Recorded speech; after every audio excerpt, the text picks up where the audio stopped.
everybody. My name is the Wolf and Storm, aka Lisa, and this is my friend Lee, ProblemBeing, and Hello. we are here for a little Doctor Who discussion. I'm sorry for those of you that tried to chime in on Monday. I apologize. I had meant to do this on Monday, but I was kind of feeling worn out, so I decided to give myself a couple extra days. As Lee and I were saying, you can only rant for so long before you start getting worn.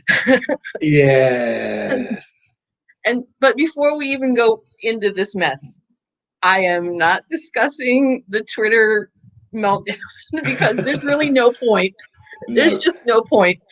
We all know it's a load of crap. We all know that people are just doing it to wind each other up and to push buttons. And I'm really trying to stay out of the mess. So Same here. Same here. I've come to the conclusion that even if one of them were to be absolutely 100% true, I don't care. The reason why I don't care is the BBC has not had a major reshuffling of its organisation. Even if Chibnall were to leave tomorrow and Whittaker with him, the BBC are still going to be creating this new version of Doctor Who that isn't Doctor Who, and I have absolutely no faith whatsoever that any change will come, even with a regime change with Chibnall and co. Really, I don't see it. It's a whole other ball game. You know, I still think the worst is yet to come, quite honestly, and I don't see that changing anytime soon. Sadly. yeah. That's why I try to not get myself involved with the rustling of feathers and things because it doesn't do anybody a bit of good. It doesn't change No. anybody's opinions. The opinions they have on their side's not going to change. The opinions that we have on our side's not really going to change. I know there's a couple out there that have really been trying to meet us in the middle, and I'm grateful for it. It's been really, really good actually. A lot of headway has been made. A lot of I think because it's become such a war of attrition within the fandom. It's obviously led to a lot of people getting just really fed up with it all, really just worn down, worn out, demoralized. And it is demoralizing. It's so demoralizing. And, you know, throughout this, you know, I admit I think I've played my part, but kind of more unwittingly because you just want to make it stop, and you're trying different ways to make it stop, and sometimes you make it worse, sometimes you make it better. But I think that it's gotten to this stage now. At least people are talking now, from both sides. At least on my side of things, I've been reaching out, and they've been reaching back, and it's been really, really fruitful. So there's hope. I don't know how long it will last. That's why I kind of don't engage with them personally. I'm not that's not who I am. I'm not the type of person that goes and attacks people personally. Everything you've ever seen on me that's online, like in reference to Doctor Who, it's always if I'm smashing them, I'm usually smashing the BBC or the writing or the acting, but I'm not going after people personally. Right. I'm not firing back at the Twitterverse. I kind of try to say, now if they come after me, doubtless I'm probably gonna. I mean, I'm not just gonna sit back and take it, but that doesn't. It's not in me to go after people because that's not what our argument's about. Right. It's never been. We don't. It's not about the actors. It's not about the fans. It's about what is the poor writing, the poor acting, just poor everything. Yes. So, yes. You know, I personally am not going to accept anything I see online as to whether or not she signed a contract until either the BBC actually comes out with an official statement or Jodie herself, because anybody else can't know. I don't care what your contact is on the inside. I would rather get it from the horse's mouth. You know what I mean? Like I said, I don't care. It's just past the point of caring now. It's already dragged on too long in my eyes. So another year, another 2 years, I'm just like, whatever now, whatever, I don't care. And that's the sad thing, because it's now gotten to the stage where I'm getting apathetic. And I don't want to be apathetic, but it's gotten to the stage, it just feels so demoralizing, that the more I think about it, the more I upset about it I get. And what's the point? Because I don't know, you don't know, no one really knows. And we'll just have to wait and see how this develops, especially with all this kind of lockdown, social distance and stuff and all the rest of it, how that affects it. My sort of main thrust at the moment is this money from China that the BBC are pocketing for Doctor Who. And I really think the BBC should really be audited about this, because I think that given the current situation with China and their record on human rights, is it right that the BBC takes that kind of money? And given their track record with things like Star Wars, where they've shown quite blatant racism in their promotional materials, I don't see how the BBC can try and cosh us over the head with moralizing when they accept money from a regime that is persecuting Muslims in concentration camps, keeping quiet on this beer bug and all the other stuff that they've been up to with Hong Kong and so on and so forth. So I don't know. I just think that that's a very bad optic, quite honestly. So I would suggest people start asking questions and looking for receipts, really, and what exactly that they've agreed to with China exactly, and what is China broadcasting. Are they showing all episodes without being unedited, for example? Exactly, because you and I both know, I mean, well, any Doctor Who fan knows, especially in the new Whoverse, that there's a lot of stuff that the Chinese wouldn't necessarily find palatable. Well, yeah, I mean, bearing in mind that China itself had a ban on anything to do with time travel because they thought it was subversive. The whole show. Anything about time travel was forbidden. So that means they take out all the episodes going to the past, all the episodes going to the future, and they just. It just seems like a very strange the ones thing, that are on Earth. Very strange thing for China to pour money into. Yeah, I find that really. Knowing them and how they feel about sexuality and stuff, they'll just completely remove Jack entirely. And the fact that you know the Doctor's changed from a man to a woman. I don't know. Yeah. I mean, how does that go down? I mean, all sorts of things. I mean, there's so many things. As you know, the episodes with gay couples in there. The man having the baby, and there's a black lead in one of the episodes. You've got a black lead and an Asian lead. The entire character of Yaz, because she's Muslim. Ryan. Interracial marriage between Grace and Graham. Probably not exactly. Well, I mean, I don't know. The Chinese would probably use that and say, "Look how degenerate they are." You know, there's sort of racist rhetoric. That's what I don't understand. if the show has all these themes that the Chinese disagree with, why are the Chinese shoveling the money? Like what? That's why I say I think the BBC should be audited. I think they should be forced to show their receipts and what they've signed with the Chinese exactly, what contracts they've signed, and how it's going to be presented in China. And you know, I think maybe a lot of the fans of this particular era should be asking those questions as well, because do they want, you know, this money coming from a regime that openly is quite racist and homophobic and all the rest of it?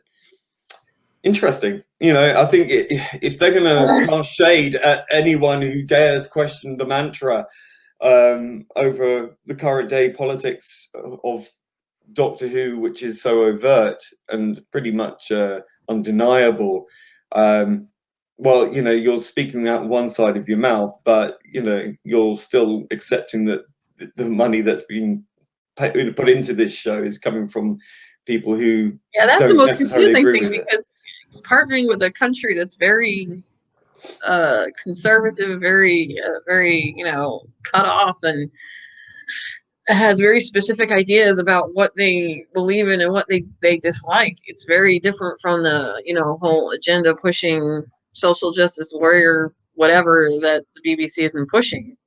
It doesn't make much sense, and I can only think that they are in such a sense of desperation at this point because of the ratings dropping off a cliff, because of the divisiveness within the fandom, the fact that their sales numbers for, at least for the new Who stuff, that the Jodie stuff, they can't give it away because no one wants it. I know that people online will say, "Well, I bought mine." Yeah, but you're one person. That's not the bigger picture. I know a lot of the older stuff still sells, but the newer stuff just sits there collecting. Well, I mean, but also bearing in mind that the numbers of sets released are a lot more limited than they've ever been, really. So there's less merchandise to buy. So I mean, they're releasing these things within a limited frame because they can't really afford to produce any more. I mean, look at the packaging. True. The packaging is already reduced to two-tone, which is never a good sign because it's not a stylistic choice. The reason why they've done that is to save money on the printing. I remember back in the day when New Who first started, and I always wished that there was more merchandise in the United States. But at the time, even when Tenet was as big as he was, it hadn't quite breached the American market. I would say that it started breaching the market right at the tail end of Tenet's era. But as soon as Matt Smith came in, I remember going to Barnes and Noble one day, and I couldn't believe this. We're just this huge table just covered in Doctor Who stuff, and people just gathered all around it, just digging through and trying to find whatever they could get their hands on. I was so upset. I was like, why couldn't I have had this when David Tennant was the fucking Doctor? That's not fair. You know how hard it was for me to hunt and have to buy shit overseas because I couldn't find anything in the States, and now it's just everywhere. Well, the normies digged it. They got into it for a while, but the normies have now moved on. That's the thing. They've had their fill. It was the cool thing for a couple of years, and now it's now they've moved on to other things. That's just the way it is. This is why it's become a failure of its own success. I mean, Doctor Who always had a steady following throughout the years, was quite popular in America in the late 70s, early 80s with the Fourth Doctor. Then it went away, but people sort of still hankered for it, pretty much the same way we did here. Even though the audience in America was probably still bigger than it ever was in the UK, even then. But fandoms grow old. They raise their children on it, so you still got a steady flow of people. But unfortunately, without the normies in tow, you don't have a massive success. Fandom here, I would say, is pretty decent size. The only thing that used to annoy me about it was that every time I would try to talk to someone, like a fellow fan, about Doctor Who here in the States, it was all Matt Smith this, Moffat that, Amy, Rory, and I'd just be like, because that was not. It was almost as if they acted like everything that came before didn't exist, and that just drove me up a wall. Well, now you know how I feel. I grew up with Doctor Who since I was 4 years old. Back in 1979, I think that was my first story. Was Revelation of the Daleks? Not Revelation of the Daleks. Is it Destiny of the Daleks? Oh God, I can't remember. I didn't realize you were older than me. Are you older than me? 45. Oh, close. We're only 3 years apart. But yeah. I mean, it was a big deal to me. I mean, I remember I used to have a tin TARDIS, like a little sweet box TARDIS, and it had Tom Baker sort of hanging out the door. And I used to carry it around with me everywhere. Then Peter Davison came along. I had one with Peter Davison, and I used to drag that around with me everywhere. And that was it, and all through my childhood and all through my school life. I was a fan, you know, and back when it was deeply unpopular, you know. So yeah, hard times. Believe me, I get it. Having spent 8 years in the Navy, you come to learn very quickly that there's some things you don't talk about. Keep yourself from getting incessantly crapped on. So our focus today in chat is we have a short YouTube clip and a article. Now, granted, the article is not exactly new. It's dated back in March, but I wanted to highlight it because it's coming from Screen Rant, and Screen Rant tends to be quite shilly when it comes to writing their articles about television shows. Shilliest of the shills, yeah, I would say. But this one is actually kind of in our wheelhouse. It's for once actually they decided to publish something that makes sense. You mean they've acknowledged that there's a different opinion? Yeah, they finally acknowledged that there's a different opinion. Get so out I was kind of like, holy shit, wow. No way. Get out of the pool, no way. Oh, wow. So let's go, and I'm going to find this article here. All right, I'm shocked. I need to lie down. It's like when What Culture decided to admit somewhat that they were wrong. Ah, okay. You can see, okay, so this is by Screen Rant. It's the author is Thomas Bacon. Titled, Doctor Who is being destroyed by its own canon. Yes, it is being literally eaten by its own canon. And it's the God's honest truth.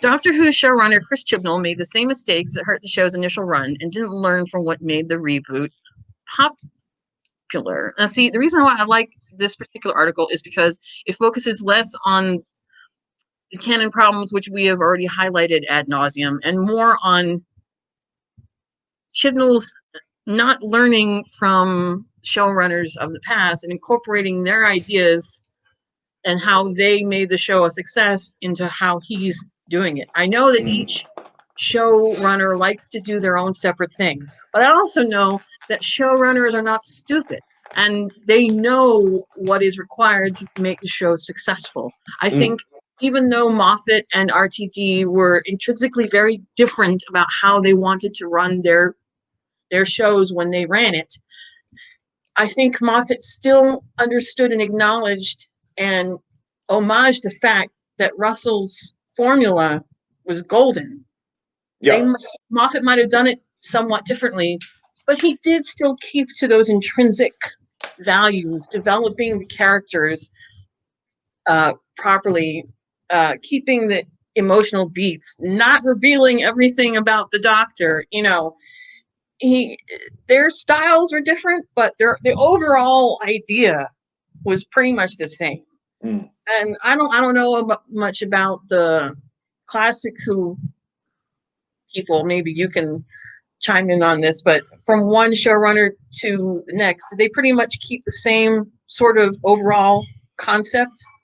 Well, I think that they had an understanding.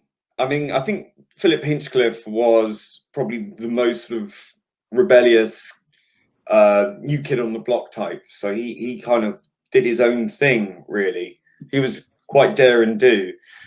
Cartmel as well, you could probably argue, was heading that way as well. I mean, he famously said he wanted to take down the Conservative government at the time with Doctor Who, and I thought that was hilarious. But that's sort of youthful exuberance, I'd say.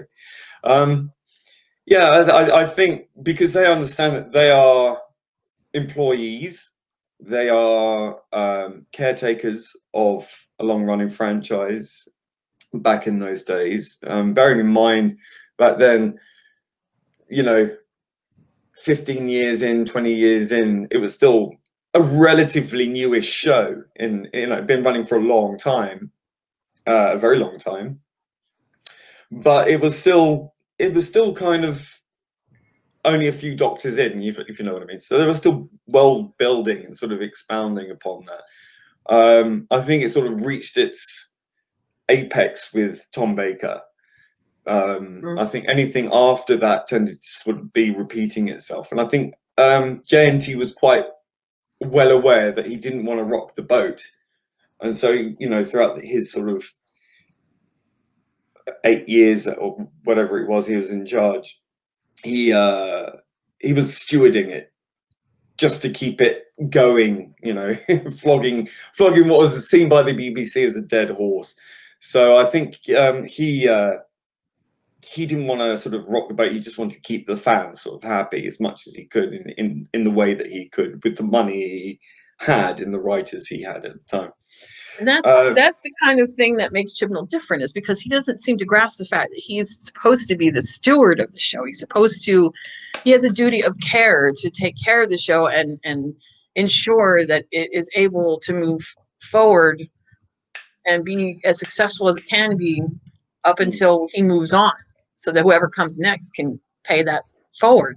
And he's not doing that. He's using it as his own sounding board, as his own like preaching pulpit. Right. It's like what Alex Kurtzman said about Star Trek. You know, he's the guy in charge of Star Trek now, and did that terrible, awful, god-awful Discovery and all the rest of it that's come along since. And he admitted in Comic-Con panel thing that he did a few weeks back, was that he was using it as a platform for political agendizing, grandstanding, basically. And it's so cynical. I find that whole thing very cynical. It's like your job is, when you're writing science fiction, you're writing a world far away in the future, far removed from the world we are now, sort of an idealized place, not reflecting necessarily what's going on. I mean, like the original Star Trek series did do that in a kind of way with the civil rights thing, and you know, the black and white episode, you know, you've got the character, one side's black and white, the other one's white and black, and you know, that was quite clear what that was about. But it was done in a way of using allegory and clever writing and an entertaining way, and made it sort of very alien.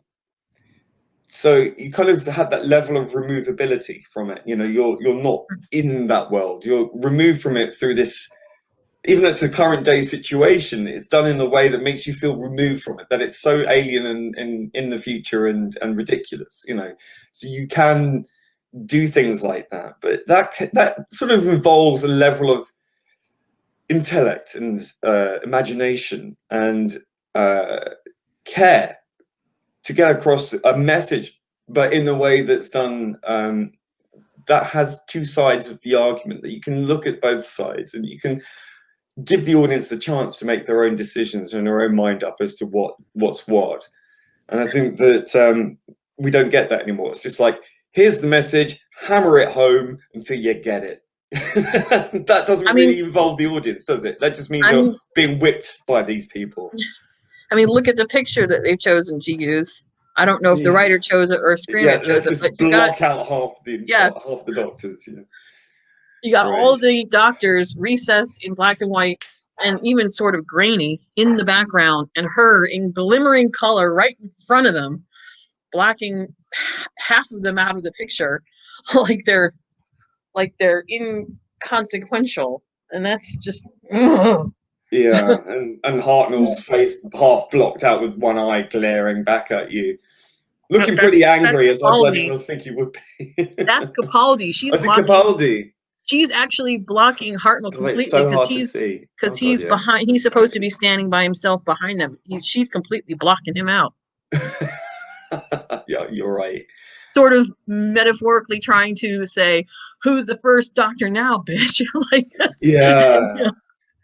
Like, well, it does appeal to the narcissist age, and we do live in the narcissist age. Where, I mean, everyone's raised on social media now, and everyone's the selfie queen, even the guys now. And yeah, it's sad. It's sad. So Doctor Who is being consumed by its own canon. The BBC's longest running science fiction TV series, Doctor Who, was originally envisioned as a basic historical show, with the TARDIS serving as a way to travel to the past. In essence, it was conceived as a continuation of the BBC's traditional remit to educate and inform rather than simply entertain. It has become something creators Sidney Newman, C.E. Weber, and Donald Wilson could have never imagined. Why is fucking Verity Lambert not on this list? God. Right? Jesus, you wouldn't have this fucking show without Verity Lambert. Yeah, and after all their hoo-ha about, you know, womanism and, you know, waving the flag for feminists everywhere, I mean, it's just like, yeah, I mean, you've negated clearly one of the key creators, if you like. I mean, she was the producer, she was the showrunner. I understand that Sidney Newman came up with the concept, but Verity was the one that fleshed it out. Yeah, she realized the whole thing. Mm. The secret to Doctor Who's success lies in its ability to embrace change. I like your cursor. To a point. To a point. By 1966, star William Hartnell's health was deteriorating. He is becoming increasingly difficult to work with. Script editor Jerry Davies came up with the idea of regeneration, allowing Doctor Who to change lead actors while retaining a sense of continuity. And this power has given the series a remarkable degree of flexibility. To a point. To a point. Regeneration doesn't just change the actor, it gives the showrunner a good jumping on point for new viewers, and a regeneration episode has frequently served as a relaunch. Again, to a point. Sadly, declining ratings led the BBC to cancel Doctor Who in 1989. That's not true, actually, because the ratings were increasing during the second season of but it was more that the BBC just wanted it gone, right? They wanted it gone. Yeah, we've got a complete reversal situation, you know, where we are now. You know, like then the show was doing better and was improving, and the BBC hated it, wanted it gone. Now the quality is degrading, and the BBC love it. So, I mean, even though they're basically kicking a dead horse. You need equilibrium, though. I think that the key here is it doesn't really matter either way, because the show's failing on one side, if not the other. And you need equilibrium for that to be able to be successful. I think because the BBC is so swept up with the fact, we got all the money in the world to do this now. I think that's not necessarily true. I think now they're sort of leeching money out of the over 75s by forcing pensioners now to pay for the TV license. Seems a last-ditch attempt to recoup money. And I'm sorry, if the show isn't going to be watched and isn't going to be successful, I think they have to admit, no matter how much money's been pumped in, if they can't return HBO's investment and China's investment, then I think HBO and whoever it is from China is going to be asking questions as, well, we're giving you all this money, where's our return? They don't give free money away. Oh, here, have some millions of pounds and go and make your show because we're feeling generous. They want something in return, don't they? It's like you don't go on Dragon's Den and say, I want like £250,000 and, you know, so I can feel better about myself and go off and do what I want. You know, that's not because when BBC looks at, you know, whatever China's gonna do when they get the product, and when they come to realize that how they're broadcasting it is not how it's intended, and it's all chopped up and censored and God only knows what, they're gonna start to wonder, did we really, like, was this really wise? Really, honestly, was this wise? Well, I mean, I'd like to know what the contract says. I think because the BBC is owned by the public, so it's owned by the state. I would like the state, therefore, to release that contract. I want to see exactly, if people are spending money on their license fee, they have a right to see what that is all about. What's the wording? What's in there? What do they have to give back? What have they agreed to do? I think that's very important. I'd like to know. Wouldn't you? Yeah, I gotta wonder what would happen if, like, a majority of people in the UK just decided one day to say screw it and didn't renew their license fee, like, all at once. Like, they launched a major protest, and all at once they gave up their well, there is a massive protest. There is a big defund the BBC campaign going on right now. Because without the fee, that means that the BBC doesn't have the money they need to broadcast, right?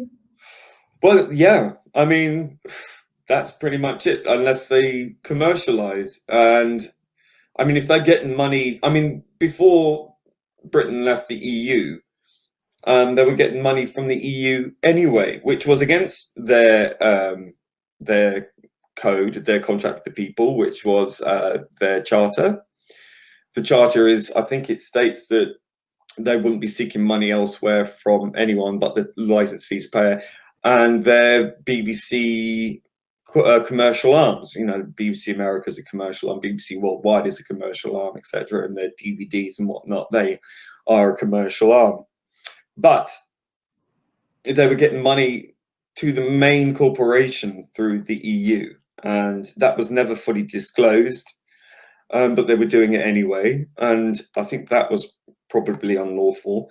So yeah, I mean, they're probably going to be doing this sort of thing with China, and I mean, they do sort of co-productions as well with HBO and.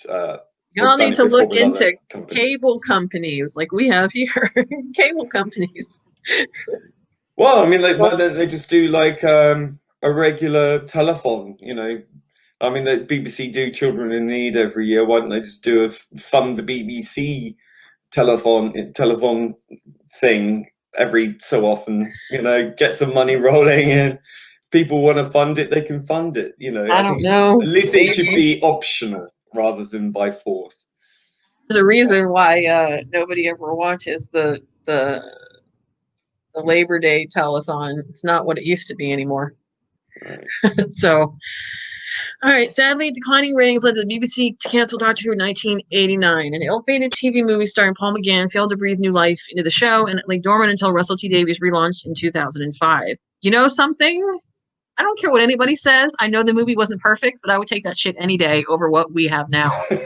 Paul McGann is a freaking revelation. That 7-minute mini-sode Night of the Doctor was fucking phenomenal. And if they had given him Day of the Doctor, just let him be in it, it would have been so much better than what it was. I agree. I 100%. And it wouldn't have fucked with Canon with the whole War Doctor thing, which I thought was just, exactly. Oh, God. I mean, I love, obviously, John Hurt, but I just thought the whole thing was so contrived and unnecessary. And I'm pretty sure that McGann would have leapt at it if given the opportunity. So exactly. And if you ask a lot of fans what they would like to see if they could get Jodie out and Chibnall out, a majority of them say, give Paul McGann a season of just a Doctor. Well, we know that the Doctor can choose an old face again, maybe. Exactly. Well, so according to the curator, he apparently goes back and resumes some of the old favorites. Yeah. So if it can be done, it can be done. Indeed. Since then, Doctor Who has gone from strength to strength, 5 new doctors and 3 successive showrunners. Well, strength to strength twice, not the third time. Yeah. Unfortunately, viewing figures in the Chris Chibnall and Jodie Whittaker era are declining. What's declining? How going off a cliff. And the fans are growing disgruntled. The stories have tremendous potential. No, they don't. But it's failing to be realized because Chibnall has forgotten some of the key lessons of Russell T Davies' tenure. Now, the rest of this article kind of goes into how Russell shaped Doctor Who and the decisions that he kind of made. Yeah, we can skip all that. Get to the meat. How Russell T Davies relaunched Doctor Who. Well, actually, this is kind of important. A longtime fan of Doctor Who in his own right, Davies believed the show had the potential to be one of BBC's best performing TV series. He quote, "The X Factor was the biggest Saturday night show then," he told The Guardian in an interview. "And we used to gather around at a friend's house to watch the final vote, and I wanted to do that with drama. If we could have had the voice at the beginning of the X Factor and introducing each episode, I would do it."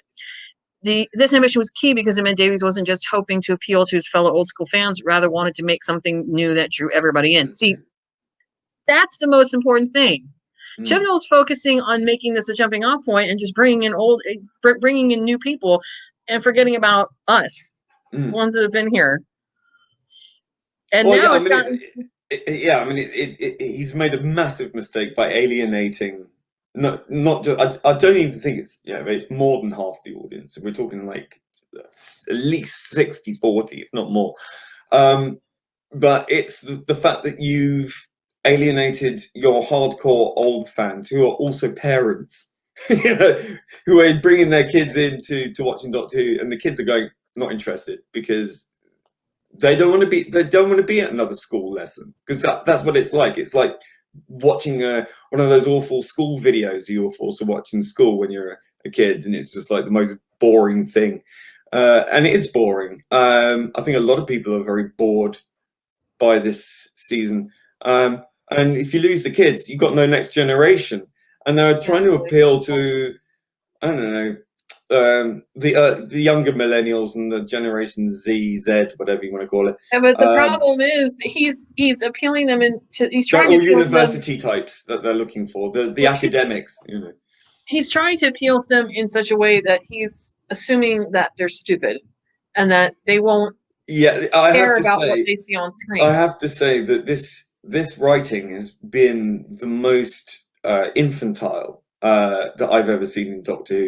If you look back in the 1970s, when I was 4 years old, watching Tom Baker orate in a very sort of grown-up adult way, using very complex and adult language. You know, he was using very, very complex words in the English language, and they didn't patronize the children in the audience. They sort of aimed at sort of like 12-year-olds upwards, but you know, younger kids who are, dare I say it, smart enough to understand, or at least get it, you know, would be swept up along with it. And I think that that's missing here. I think what they do is they're talking down to people with this.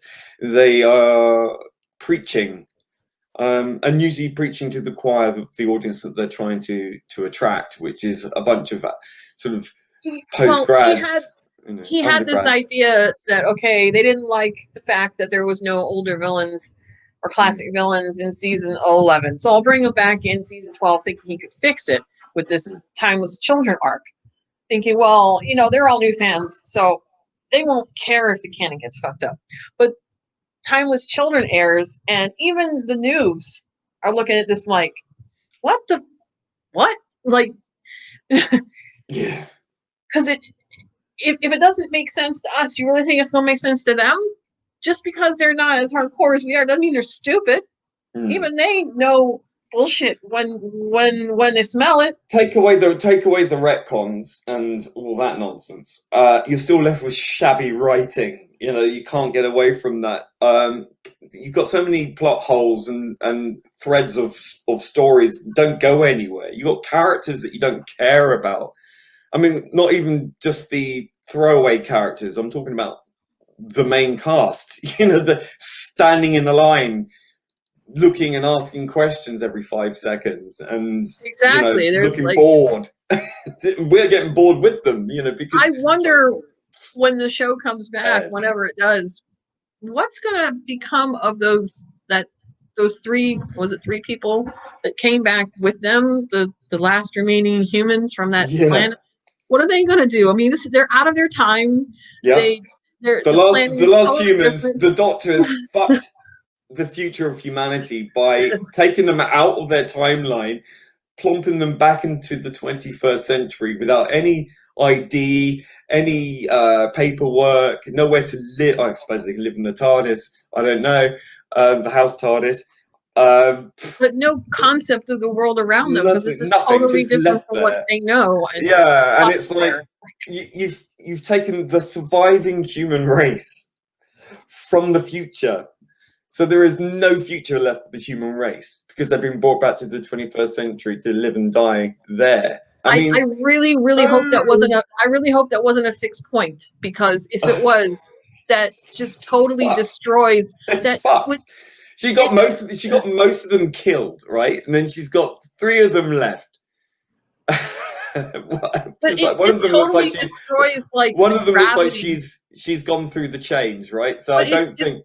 If it is a fixed point that she's fucked up, then it totally just destroys the gravity of the mistake the Doctor almost made in Waters of Mars, and how dearly he paid for it. Yeah. Just to turn around and pull this shit. like honestly, Yeah. I, I don't even know what to say anymore. It does. So There's so many things. I mean, it's like if I could be bothered to sit down and write a list, I would just be wasting hour after hour after hour. And there are plenty of videos out there that point out all the flaws of this current era. I mean, much better than I could. And that's I would why I advise like people to look this them up. particular article, because this kind of focuses on the companions, which I think has been kind of a sore spot for me, because I feel like they just haven't developed them enough. So that led to Davies change the format of Doctor Who, pivoting away from the traditional multi-episode adventures. The Davies era was characterized by one and done stories with occasional two-parters, and the narrative moved at a breathtaking speed. This is perhaps symbolized by the introduction of the Doctor in Rose, with the Time Lord bursting onto the scene and telling his future companion to run for her life. Under Davies, the Doctor never stopped running.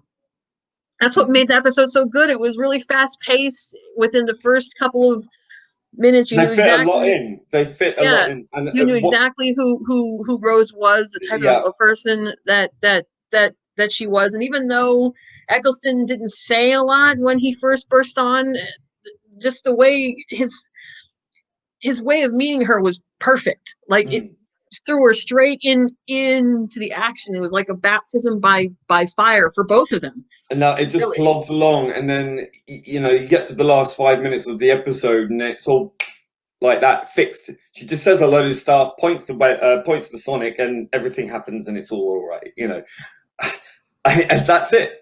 That's it. Because they wasted so much screen time doing fuck all that you're kind of just going, get to the point. Oh, that was the point. Well, I missed it. It's over. It's like, see, Davies was different because he in those scenes where he goes to the Powell estates to investigate the arm, and he comes upon her flat, and he has the chance to talk to her.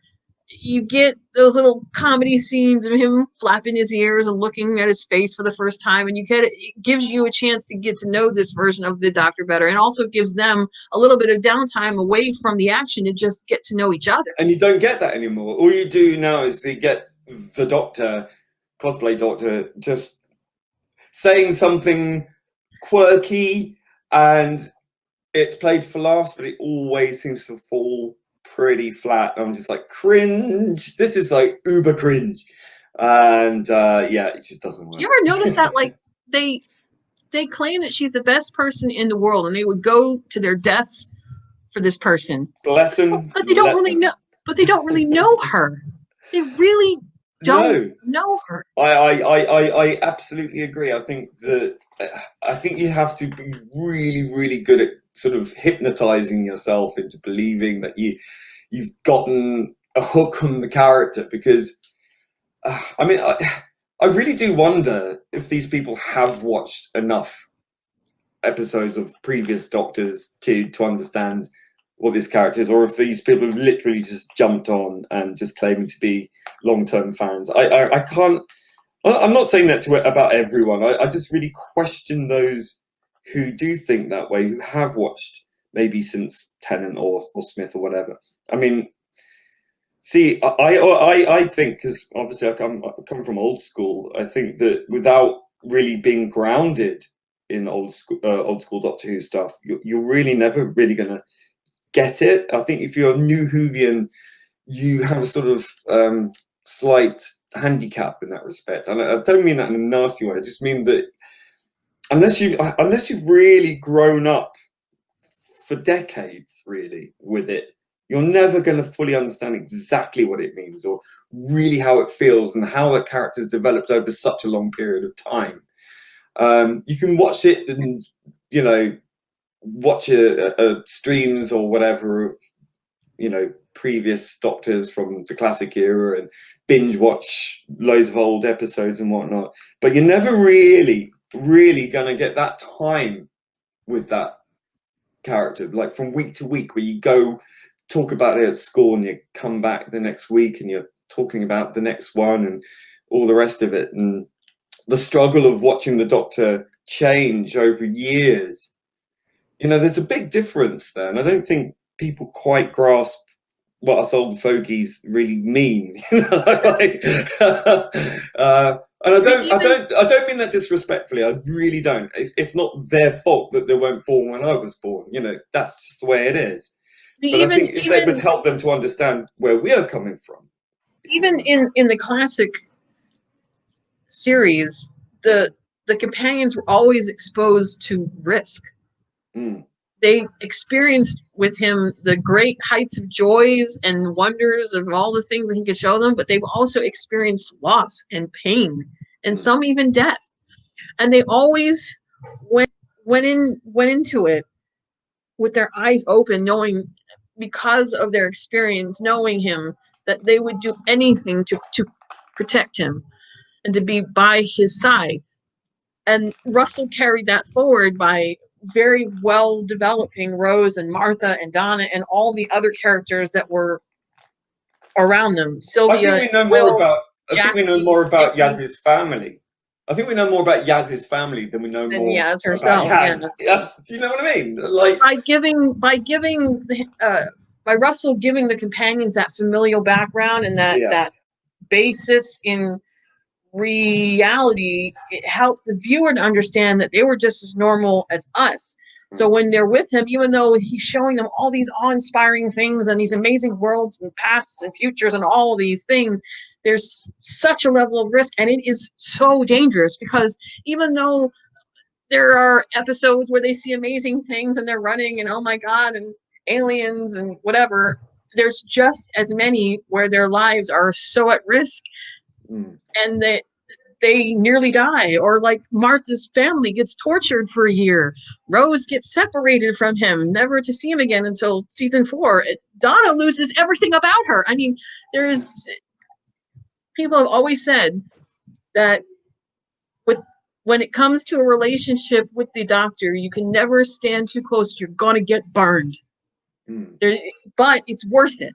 With these three, they never do. It's like nothing happens to them. Even when Grace died, like in the first episode, I mean, that, apart from Graham, that whole thing just seemed to sort of evaporate into something pretty meaningless. The doctor doesn't think about, no one talks about it. Only Graham sort of like now and again touches on it. But that's the only sort of development really of any of the characters, any sense of loss, any sense of depth. The whole thing with Yaz's supposed mental health problems was so shoehorned in one episode, never hinted at before at all whatsoever, and then sort of forgotten about again. Like Ryan's disability with dyspraxia, sort of very, very shallowly touched upon. And how do you expect the characters to grow and become well-rounded people and learn from their journey? Because they're focusing on their immutable traits, on their race, on their gender, rather than on their character. Because again, like Terence Dix said, if you're looking at the politics, you're not looking at the right aims. And they aren't looking at the right aims. They're looking at superficial characteristics which can never be changed, should never be changed, obviously. Like the doctor's gender, for a start. I think that they've sort of painted themselves into a corner with this, and now they have to kind of try and write their way out of it. And I think that they can't, because it's far too late. The horse is dead. They're flogging it for all it's worth, and they don't understand because they're not invested in it for the right reasons. They're invested in it for their agendizing. Exactly. If they had figured out these problems in the first season, when the characters if they genuinely cared, they would have listened to what people were saying. They would have understood and thought, "Fuck right, yeah, we've got to flesh out these characters." They did not. They didn't. Now we're going into a season 3 here, and well, I know at least 2 of the companions are out the door because Bradley Walsh is not staying, and Toast and Cole. I predict they're going to lose half the current audience. I reckon it will be down to 2.5, 3 million max. And if it's just her and cardboard cutout Yaz, oh my god. Well, the current rumor is now that there's going to be another female companion and a LGBT companion from the 1920s. I don't know how true that is, but that's the current. That's the current. Yeah, current stuff. Well, moving on. While the Doctor is undoubtedly the hero of Doctor Who, Davies considered the companions to represent the audience. He didn't want viewers to empathize with the Doctor. He wanted them to connect with the companion, to be plunged into an insane world of renegade Time Lords and alien invasions. As a result, he devoted a substantial amount of time to fleshing out his companions' respective worlds, giving them families, boyfriends, and professions of their own. The original series had frequently relegated the companions to B plots, but under Davies, they drove the narrative.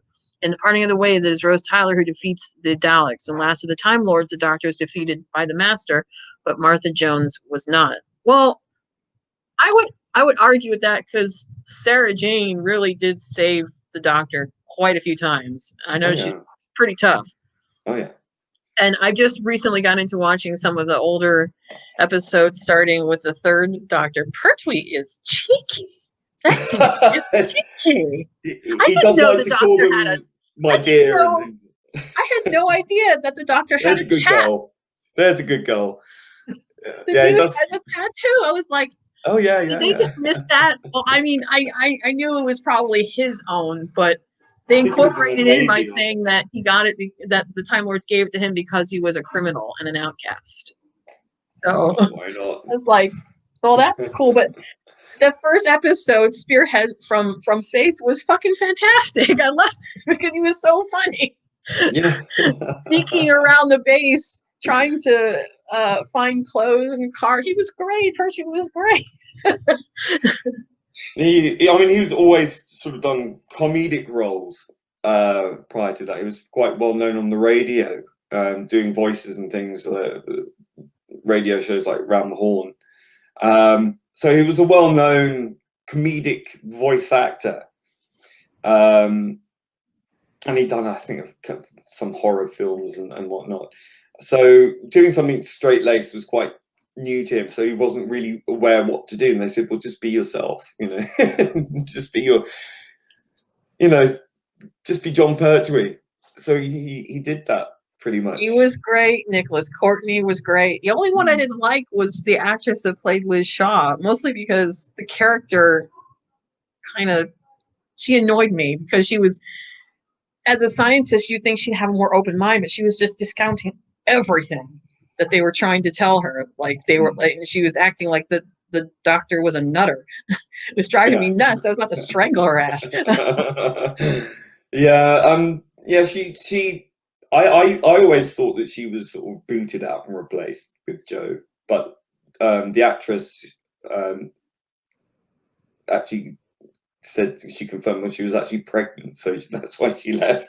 So I would have assumed, and Katie Manning put me straight on that. But it's I think because she was quite stern, but she was also quite a knowledgeable woman of science, which has become a bit of a trope within Doctor Who now, with female leads, especially in Big Finish, I've noticed. But that's not a bad thing. I absolutely don't have any problems with that, obviously, because I'm sane. But I think that her character is a bit standoffish and a bit. I did like her. I just think that she was a bit aloof, and I think Jo was quite a good anecdote to all of that, and so was quite. I don't necessarily mind companions that have a scientific background.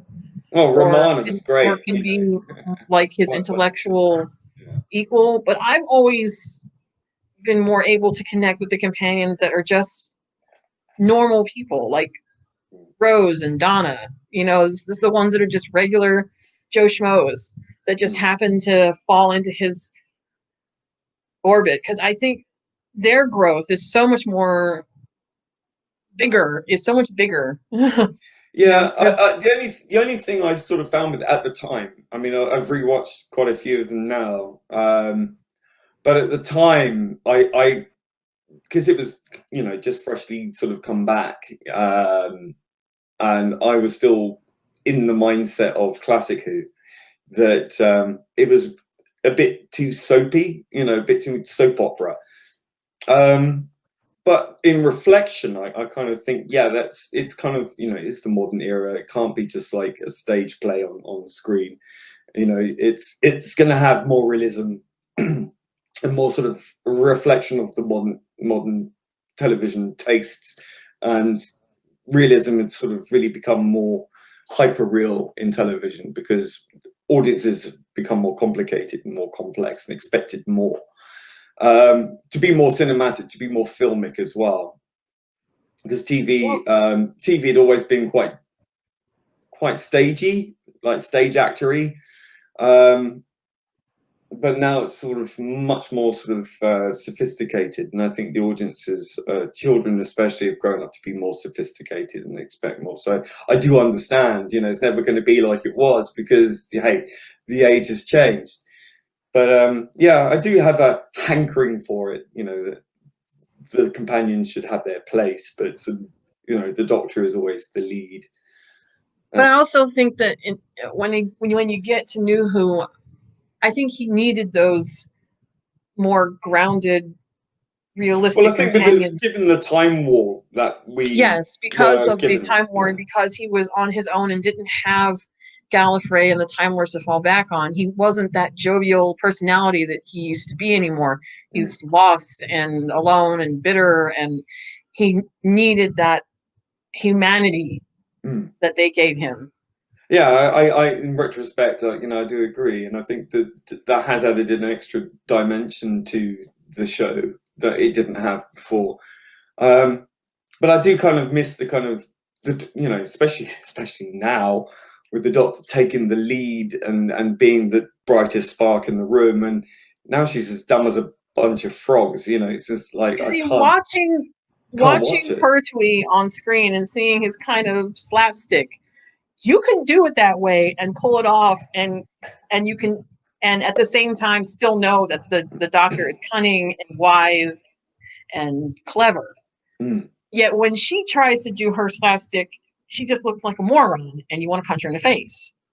Well, she looks like someone who's going through a midlife crisis, and they've written her that way, and she plays up to it, and you know, with this whole very sort of localized Lancashire, Yorkshire sort of thing with this rat fam, and it's so patronizing and it's so awkward to watch. I mean, like, Matt Smith could be awkward, but he did it in the way that was fitting to his incarnation. With her, it doesn't gel because it doesn't seem to fit her. Like the way she dresses, the way she portrays herself when she's trying to be serious, and then she switches on this kind of gurning face and this kind of rambling nonsense. It's awkward. It's just not awkward in the sense that it's awkward to watch. It's a guttural feeling. You know, it's like, this is really cringe. I've always kind of believed that the Doctor, when she regenerates into a nice body, they have to imprint on someone's. They usually take facets not only from themselves, but from whoever's closest. Russell was really good about that. He always, and Moffat to a point, he took little bits and pieces from the companions and incorporated them into the Doctor's personality. I mean, when it went from 9 to 10, it was obvious that Rose had imprinted on him. He was literally born for her. And then when Matt Smith came about, his childlike ways was because Amy imprinted on him. Yeah. She was the first face he saw. I like to think that Capaldi. So why isn't Jodie Whittaker more like a train? Capaldi gets a little bit of his sort of. Half of it is Amy, like half of it is Amy and the grief from losing her, which makes him kind of crotchety and angry, and then some of it is Clara a little bit. Later on, I would like to think that his more old eccentric grandpa traits, where he's kind of like, you know, playing the guitar and being kind of crazy. That's sort of the Clara part of him. But her, the first thing, like you said, the first thing she saw was a train. So is that why she acts like a train? She imprinted herself on. I mean, I find that whole. I mean, when we saw the end of her regeneration scene and she fell out the TARDIS, or the TARDIS have puked her out, you would have thought, there's going to be some clever way that she survives this somehow. I mean, like. No, he just completely ignored that and just decided, no, she's just going to crash right through a train. Like, I mean, if it was any other fleshy body flying through the thousands of feet of air and then just smashing through the roof of a train, I think you'd probably be splattered, like, from here to kingdom come. No. I'm sorry, I don't. I kind of had that problem with the Tennant story at the end when he crashed with that glass window into a concrete floor, and I thought that was ridiculous because he should have just been splat. You don't survive that kind of thing. I mean, the Doctor's, a biological being. It's not made of adamantium. Like I found that ridiculous. I have to admit, but for Chibnall to do that again, it's like, well, that's already been done before and it was ridiculous then, so why are you doing it now? Couldn't you come up with something clever, something interesting, like which Tennant story you talking about? It was the one where the regeneration one. I can never remember End of Time Part 2. What you mean when he jumps off the spacecraft and goes through the glass? Yeah. I found that awkward. I will give you that. But yeah, I mean, Chibnall seemed to forgot that the Doctor might be long lived, but he's not Jack. Yeah. He's not Jack, where he can just die and then come back. That's not gonna work. I mean, that alone should have been enough to set off his regeneration, I mean, let's be real here. The physics of the situation would have been, he would have been like, his limbs would have been flung from here to the walls, Let's be honest. And with her, the same thing. I mean, she went through a metal ceiling of a train. I mean, not even a glass ceiling. She'd be a freaking pancake, a literal pancake. Yeah, a bloody pancake. Oh, I mean, even okay, in the and movie, she just jumps up. She goes. Even in the movie Superman Returns from 2006, I don't know if you've seen it or not, but towards the end where he saves them all, and then he collapses and he falls through the Earth's atmosphere from space and lands in Metropolis in a park, creating a huge crater. And you're talking about Superman, who generally doesn't get hurt by anything. Man of Steel. And even he's unconscious in the hospital for days because of this. Right. So I'm like, come on. Right. I know that when he's within the first 24 hours of his regeneration cycle, things can be kind of iffy, and he can regrow certain limbs. I mean, we already saw that happen when he got his hand cut off and all that. But I don't think he could survive from 10,000 feet in the air through a train. No, I think that would be. I mean, look at Tom Baker, right? When he fell from the height of that radio dish and he landed on the ground, he regenerated, didn't he? Yes. She falls from thousands and thousands of feet through a fucking train ceiling, right? Through a train roof, and doesn't regenerate. Are you kidding? Does this mean I could have had more years of Tom Baker? Exactly. The radio tower was only, I don't know, a couple of 100 feet. A couple 100 feet off the ground. Onto grass. not a moving train fucking roof. So I just find that just really jarring straight off the bat. And I thought, and apparently from what I've read, that particular regeneration was so bad that they had to put him in the zero room to make sure he regenerated properly. There you go. Yeah. I mean, already you were breaking canon at that point. Finally, Davies looked back at classic Doctor Who and realized it would be all too easy to become absorbed in the show's own complex mythology. He came up with the Time War. Awesome. A cosmic conflict between the Daleks and the Time Lords that happened between the TV movie and the relaunch to wipe the slate clean, meaning old school and new viewers had exactly the same question. Aliens of London implicitly wiped out Union. I don't know what they're talking about because it didn't. Aliens of London didn't wipe out unit at all. They were still there. Chibnall managed to do that because of EU funding, even though it's a United Nations unit. Like, it's got nothing to do with Brexit. It's got nothing to do with the EU. Wait, maybe he's talking about just the members of UNIT that were on site when all this happened. But UNIT itself was still there. The Doctor's old allies on Earth, serving the same kind of purpose as the Time War. It's true, Davies relaxed over time, incorporating aspects of the past, from old enemies like the Master and Davros to former companions Sarah Jane Smith and K9, but he didn't do so until he was convinced the audience was on board with his vision. Well, yeah, it took time. Yeah. Chris Chibnall's Doctor has forgotten these lessons. You think? A comparison with the Russell T Davies era neatly explains why Chris Chibnall's Doctor Who has lost its way. Like Davies, Chibnall's a longtime fan. Aren't we sure? Is he really?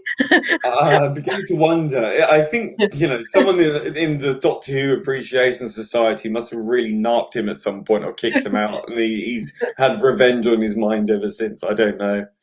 A longtime fan of the show. He was a lead figure in the Doctor Who Appreciation Society back in the 1980s. Wasn't Russell and Stephen also? I believe so. Well, I don't know their involvement with the Doctor Who Appreciation Society, but maybe. I know that Peter was for sure. Well, he definitely wrote in. He was definitely a member, absolutely. But, and appeared on BBC discussion programs criticizing the quality of the Colin Baker era. Oh yeah, we know. Yeah, we know. Doesn't that come and bit you on the arse? Apparently, he apologized to them quite recently before Pip died. But yeah, too little, too late, mate. Unfortunately, the experience means he's gone back to the classic series for inspiration, forgetting many of Davies' most important lessons. While Chibnall has retained the one-and-done approach, he's commissioned and written scripts that feel like old-school Doctor Who. It's not hard to imagine Orphan 55, the worst episode ever, for example, split into 4 half-hour segments. The story structure even has quasi-cliffhanger moments. Does it? I didn't watch it. I tuned out at that point. No. The way he ends it. Okay, no. I didn't realize at first when I was going in to start watching the classic Who that they were done as like, that Serious. I didn't realize it was done in that way. I thought it was still the same as it is now. So when I was watching Spearhead from Space, the first part, and it was 22 minutes or something long, and it wasn't finished, I was like, well, where's the rest? So I had to hunt around and look for I was like, oh, there's 4 parts. Okay. So when Orphan 55 ended, the episode ended with no resolution to what was going on the planet. She literally left them there, stewing in carbon to figure out for themselves how to rescue their planet. And this is one where she just looks into the camera and starts at us, and then tells us that we're going to turn into these ugly monsters if we don't. Which is very and then said it's a possible future and it can be changed. Like, no, that's not how this works. Doctor Who has never been about that. Doctor Who is about fixed points in time, and the Doctor being part of those fixed points. Leaving it with a cliffhanger ending is something very much that they used to do, but that's when it was done as a serial type show where it was split up into 4. This one, he just does a whole episode, and they get transported back onto the ship, and it just ends, and there's no resolution to the overall plot.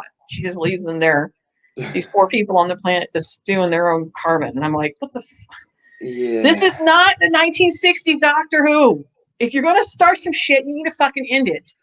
And look, even 1960s, early 60s Doctor Who, I mean, for all its many, many flaws, that we can look at it and kind of look at it and go, oh, because it's dated and it's quite innocent in its sort of naivety and things. It's still written with complex ideas. It's still written with love. It's still written with care. It's still written with resolution. It's still written with characters that go from A to B and go through various processes, and you kind of invest in those characters. Even the most sort of superficial characters, even the villains, have more going for them than this nonsense. They're more developed. and that was done like a play for today kind of style, you know, back that's how TV was back then. But this,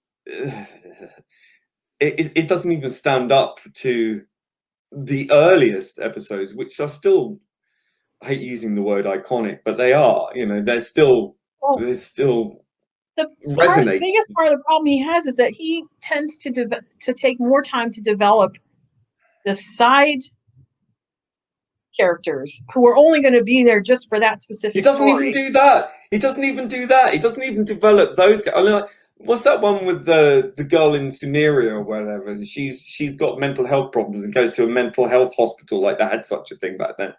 And then she's sort of there as another companion, unnecessarily, who's there to ask questions and to do this and to say what that is and what the monster is. And then, like, once she's served her purpose, she just wanders off. And that's it. You never know really what happens to her. You know, it's like, I forgot about her.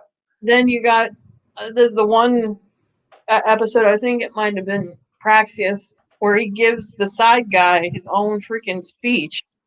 Like, he gives him a huge speech to say. Side guy who we're only going to see just for this one episode. But he's not trying to develop the companions that are supposed to be there for the whole season. Or, for that matter, the Doctor herself. Yeah. It's just like you wonder where his priorities are when it comes to this. Well, we know where his priorities are. They're in racism bad, women better than men, you know, all these sort of very superficial talking points that are so current day and will be dated in a couple of years, if not already, you know, because it's so unabashedly in your face, on the nose. Look at how trendy I am. It's like this guy is going through a serious midlife crisis, and he shouldn't be writing Doctor Who because it shows. He writes all these characters like their midlife crisis characters, especially the Doctor. And yeah, I mean, he's just trying to be down with the kids, really, rather than actually doing it. He thinks he's being informative. He thinks we're having our conversation. I don't want a fucking conversation. I want to be entertained. Simple, really. I know racism is bad. I don't need to be told that shit. I know that women should be treated with respect. Yeah, fine. Every time they have a scene where all of them are in the TARDIS, which I know is not very often, and they're just kind of lounging around on the steps, chatting about nothing. I always feel like he should have his tech guys CG in a background of the Broadchurch beach, because that's basically what you're fucking doing. You're trying to make them Broadchurch in space. Yeah, you're basically trying to make it look like they're all sitting at the beach in Broadchurch having a really in-depth and meaningful conversation when they're really not. They're kind of sitting and chilling. Yeah. Fuck, what? Is it called the midwife one? What? Yeah. It's bollocks. Who cares? Get rid of it. It's meaningless. It's shite, and it's unnecessary. We want fucking aliens with bug eyes and fucking lasers and blowing shit up and being all Shakespearean and stuff. You know, just because you had success with Broadchurch doesn't mean we wanted the show to become fucking Broadchurch. Yeah, I never goddamn drama. It looked depressing. It looked too depressing to me, and he's turned Doctor Who into something that just looks equally depressing again. So look, Doctor Who is about escapism, right? We don't want a conversation about what's going on in the current day. We don't want it. We got enough of it. It's in every fucking thing we see nowadays. What we want is to be taken away somewhere, given a fresh pair of eyes and a whole new world, meet a bunch of crazy villains, crazy monsters, crazy aliens, crazy humans doing crazy shit, and tell it over a story or two, and make it so engaging that we want to see more next week. Right? That's what we want. You know, not all this. Ryan's got a disability, and we feel that we need to advocate more for that. And I think as well, we need to look at how Yaz is as an Asian policewoman, and how she's dealing with her work and her mental health problems. And then we need to talk about LGBT, and we need a conversation about. It's like, look, I am not at university here. I'm not at a gender critical theory lecture, but it feels like I am, and I don't want that. If I wanted to, I'd fucking go to university and imbibe the Kool-Aid there. I don't want that. I chose not to do that. It's so patronizing, and I really struggle to understand why people who are from these groups, I'm one myself, so why they're not offended by being tokenized in this manner. It's so deeply offensive. I really struggle with that. I think, it's supposed to be a show for everyone. You don't make it a show for everyone by including every tiny little group there is, and then speaking directly to them and excluding everyone else, or doing it in the way that you're preaching to everyone else, that we have to look after these very vulnerable people who aren't vulnerable. They're only playing up to the fact that they're saying they're vulnerable because it empowers them. It means they can shut people up talking about them. That's what it's about. And pandering to that is so demonstrably facile and fake and appalling, really. And it's not for everyone. And I'm sorry, you're alienating your vast audience here. That's why I am so irritated with the actors, because I could kind of let it go for the younger ones, because maybe they're new in the business and they're just trying to get their foot in the door and do some work. But when you got Jody, who's been in the business for a while, and Bradley Walsh, who's definitely been in the business for a long time. Well, he's had enough sense to get out now. Yeah, you would think that they would have enough common sense to speak up. If you're reading, because I know they have. If I were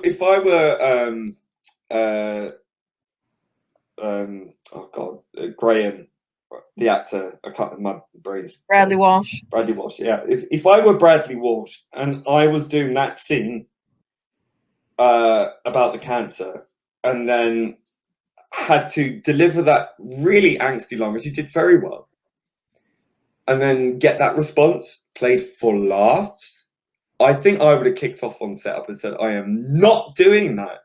That is disgusting. Maybe he did, I don't know. But it seems to me everyone on set was perfectly okay with that, editorially, directorially.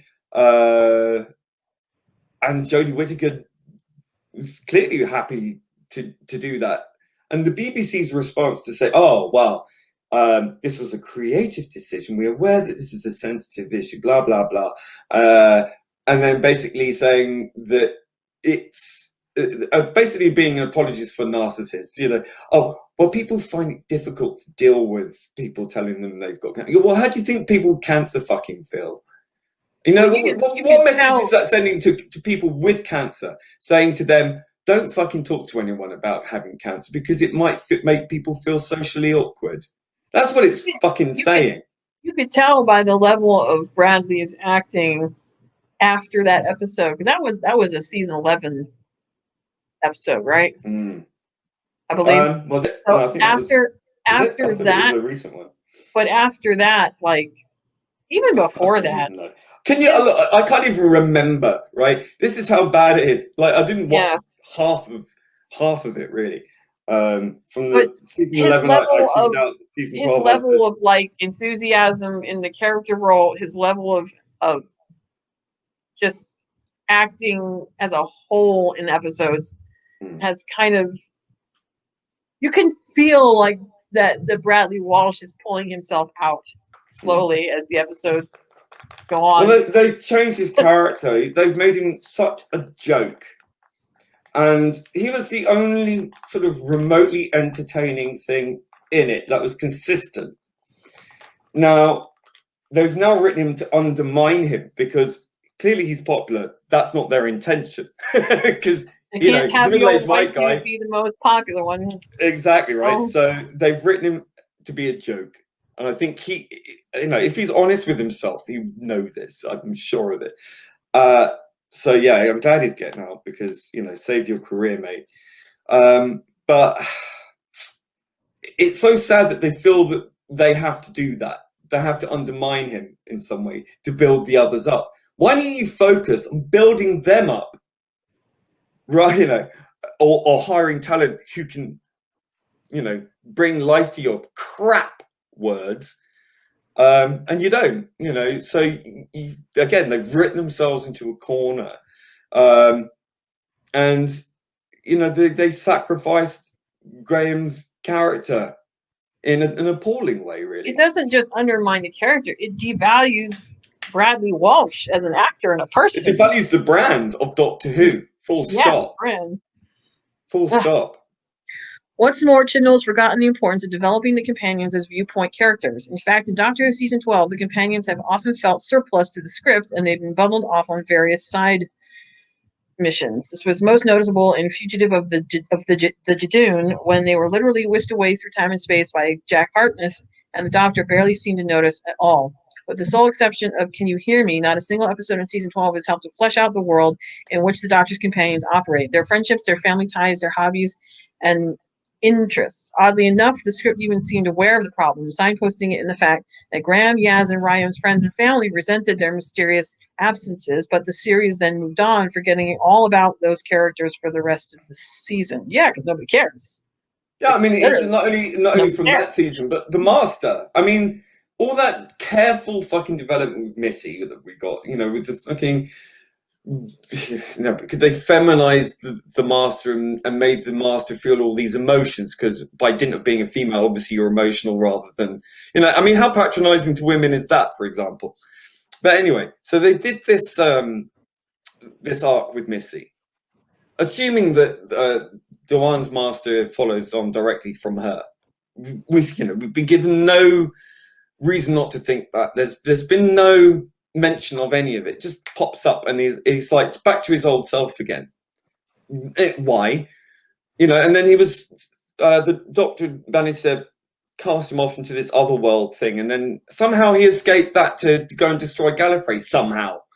Like, how? None of this is answered. Like, I know it's quite a trope now that the Master always seems to escape somehow, is always back somehow and whatnot. And Thary's one of the another YouTuber did a recent essay on this, which is quite a good one, actually. I'll say he did a thing about how the Timeless Child should be the Master, because it would explain his sort of quest for eternal life, and that he's probably run out of bodies from regenerating so many times, and has gone mad from all the abuse from being experimented on. And I thought that was a decent enough. Yeah, that makes more sense. Yeah. And it explains why he's always able to get out of everything and constantly come back when you just know it's impossible. It should be impossible for him to come back. I mean, I know that the Time Lords resurrected him like they did with Rassilon, because they were desperate and they needed more bodies to help fight the Time War. Big Finish has been really, really good about filling in those gaps, by having Derek Jacobi come back and play the War Doctor. It's really good about that. So there's explanations in there as to, why he did the things that he did, and why he ran to the end of the universe and hid there because he was so afraid of what he was seeing. Yeah, but there's no explanation for Dewan and how he just appears out of nowhere. Like, exactly. I mean, this is the regard for canon that Chibnall has. I'm sorry, if you're a fan, like he claims to be, he appeared on TV back in 1986 or whatever, or 85, whatever it was. And so what? How can you go from that to this? Well, did they ever explain how Missy to have any knowledge? Did Moffat ever explain how Missy just showed up? Because last time we saw the Master, John Sammy, was being sent back to Gallifrey in End of Time Part 2. When he was stopping Rassilon from something to do with the Time War, I should imagine. But again, that was never got out of the time. Another thing that Moffat did that pissed me off. Again, the whole Master character has been pretty shoddily dealt with since forever, really. I mean, yeah, I mean they kind of shoehorned the master in with this sort of cowed face and everything, and the skull face thing, and the deadly assassin and things like that. But they always bring the character in somehow without any explanation as to how he survived, and then he dies or appears to die, and then comes back. It's the same with Davros. You know, it's exactly the same thing. But I just don't like it's become a how, trope. you know, they established quite conclusively in the RTD time frame that the time lock was absolutely infallible and unbreakable, and yet there was so many instances of this one fell through the time lock, or this one whatever. I can understand it with the Daleks. I can give them that, because the Daleks on their own was able to invent some sort of time travel tech, somehow based on Time Lord tech. So I can give them that. But the others, I don't buy that shit, because I mean, I doubt that the Time Lords would have. There are things that fandom are willing to forgive in order for things to proceed and to remain Doctor Who, right? There, of course, there are a load of canon plot holes and things like that, and things that don't make sense. We get that.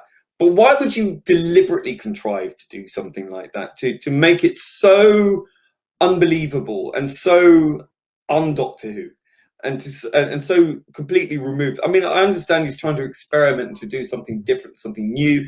Not a problem with that. But you've got to have the nous, the creative nous, to pull it off. He doesn't. And now what's worse is that because of that episode, Orphan 55, and the fact that she deliberately said at the end that this was just one possibility of what Earth can become if you guys don't fix your shit and totally deal breaks with totally breaks climate change. So now she's saying that the TARDIS magically has the ability to travel between timelines. I'm like, bitch, that's not timelines. That's universes. Yeah. Because if this version of Earth falls apart because they didn't deal with climate change and they're destroyed by their own carbon, that's an alternate Earth. And you said yourself, because the Time Lords are dead, that you can't travel between alternate universes anymore. The TARDIS cannot do that. So, and we know that from Pertwee. We know that from Pertwee's era during the story Inferno, when he travels to an alternative universe, and he makes it absolutely clear that this is totally impossible to do, and it's so incredibly rare. But this wasn't presented as an alternative universe, which makes it all the more disingenuous. And again, all this to promote this global warming fanatical religion. Well, to be fair, Tennant, the 10th Doctor did say that when the Time Lords were around and the Eye of Harmony was at full strength, that they were able to pop back and forth, but it was not something that was regularly done, because it was a dangerous thing to do. Yeah. And then after the Time War, era retcon, the Eye of Harmony is destroyed, no one can go back and forth. Well, that's the point. If Gallifrey is destroyed, what about the Eye of Harmony? How's the Doctor still able to pilot the TARDIS and to have any time travel or anything? Yeah, didn't he say in the movie that the Eye of Harmony on the TARDIS is directly connected to the Eye of Harmony on Gallifrey? And that if the Eye of Harmony on Gallifrey... We don't talk about that. We don't talk about that, because... that if the Eye of Harmony on Gallifrey is destroyed, that he can't pilot it at all. Well, obviously... Well, I think that is, the Eye of Harmony is the Time Lord's power right there. If that's destroyed, surely that should be the end of it. What's the point of everyone fighting so hard to protect Gallifrey? If it wasn't for that very purpose. You have to protect the timeline. You have to protect the Eye of Harmony at all Exactly. costs. That's what they were trying to keep the Daleks from getting their hands on. Imagine that, if the Dalek Empire got their hands on the Eye and the ability to alter timelines. They could destroy the fabric of the universe. So again, this is major flaw in the whole destroying Gallifrey completely. The Eye of Harmony is not even mentioned Not mentioned at all. Is it still there? Is it still working? If it's gone, then how comes the TARDIS can still function? Because that all TARDISes are connected to it. So Doctor Who season 12 finale, The Time Was Told, perfectly represents the problems of the Chibnall era. The season finale rewrote Doctor Who history, revealing the Doctor isn't a Time Lord at all. Rather, she's the timeless child, the base genetic code for the Time Lords of Gallifrey. Fuck that shit. And she originates from another universe or dimension. It's an interesting concept, and it fits rather well with the various aspects of classic Doctor Who continuity. No, it doesn't. It's an overused concept. It's a concept that's been used so many times. You know, this godlike being comes from another dimension and lives forever and is all powerful. Glimpses of past regenerations in the brain of Morbius and cryptic dialogue dropped by in the Sylvester McCoy era. That was more about lung barrow than anything else. But there was a distinct clash between the Thomas Children and the relaunched Doctor Who, particularly with Matt Smith's regeneration. Yeah, that entire Trenzalore plotline negated because of what they just did. Meaningless. Even the retcon's impact only works if a viewer is committed to the idea that William Hartnell as the first Doctor, rather than coming on board from 2005 onwards and experiencing Christopher Eccleston, David Tennant, Matt Smith, Peter Capaldi, or even Jodie Whittaker as their first Doctor. Okay, look, I didn't watch a lot of classic Who, but even I acknowledge that William Hartnell is the first Doctor, and that's not going to change. I don't care what they say. Damn right. Is the Chibnall approach working? It is possible this change in approach is deliberate. The BBC and ITV, two of UK's premier channels, have recently launched a new streaming service, BritBox, containing most of their classic shows. The BBC's marketing for BritBox is focused on the fact that it contains all the classic episodes of Doctor Who, including animated restorations of the It's contradicted itself. It says containing most of the classic shows, and it goes to say contains all the classic episodes. I mean, who wrote this? Adverts have been aired on BBC One immediately after every single episode of Doctor Who season 12. It's possible the BBC hopes viewers will subscribe to BritBox and binge classic Doctor Who, thus becoming as invested in the show's continuity as Chris Chibnall is. No. That's not how it works. No, people go to BritBox to watch the classic series to escape the current era, not because they want to invest in the current era. That's complete nonsense. Yeah, that's why people go love Big Finish, because they want to get more Doctor Who that they're familiar with. This is not Doctor Who that makes actual sense. God, please don't put her picture next Tom Baker. Oh, it's sacrilege, isn't it? Oh, sacrilegious. Poor Tom. If this is the case, however, there's currently no sign the strategy is working. Viewing figures are sadly dropping off a cliff. Far from appealing to an expanded audience, Chibnall's approach seems to be shrinking it down to its core. It's not down to its core. It's down to a core of fanatics who have possessed that element of this era. They are fanatical for her. They're radical feminists generally. And they're on board with the messaging, not the show itself. If you ask most of these people who are fanatical about Jodie's Doctor and Chris Chibnall's appalling writing, and they're apologists for it, it's because they're on board with the message. They are probably people who haven't really watched a lot of classic Doctor because they find it problematic.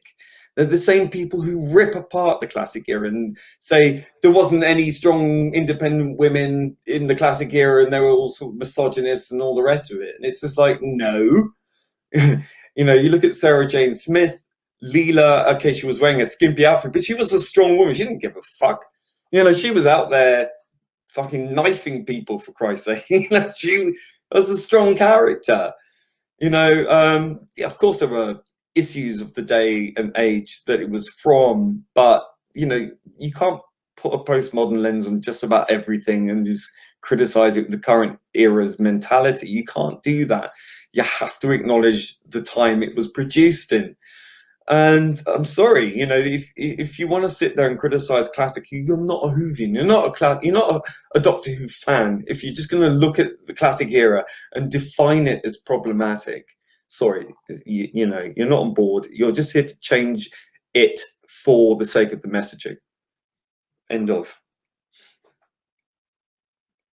Have you gone? She's gone. So yeah. So as I was saying, I just find this really very disingenuous that we're told that the classic era is so bad that they have to elevate this era by admonishing the past.